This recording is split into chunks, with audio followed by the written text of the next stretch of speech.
Hey guys, and welcome back to my channel. So for today's minute lesson, I'm going to show you how to sew in a zip. For this lesson, I'm just going to use 2 strips of calico and a red close end visible zip. To start, I place the 2 pieces of calico together, and then I take my fabric scissors and I cut a small nick into the pieces of fabric. These nicks I will use to line up my zip later so that it's straight on both sides. Okay, so taking the zip, I placed it with the top of the zip facing the nicks. Now I fold the zip over so that the zip teeth is facing down onto the right side of the fabric.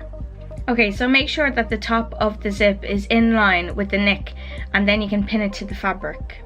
Okay, so for sewing in the zip, you're going to need a zipper foot. This one came with my machine, but most if not all domestic machines should come with a zipper foot, which looks like this. Okay, so when you're sewing the zip, try and stay as close to the zipper teeth as you can. When you reach the puller of the zip, do a back stitch and then remove it from the machine. Close the zipper and then continue to sew down the remainder of the zip.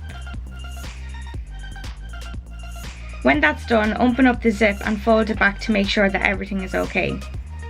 Okay, so now you're going to repeat the same steps for the other zip.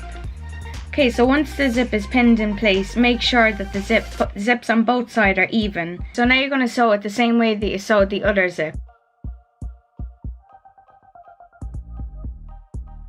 So to finish off, I'm just going to close the seam at the bottom of the zip.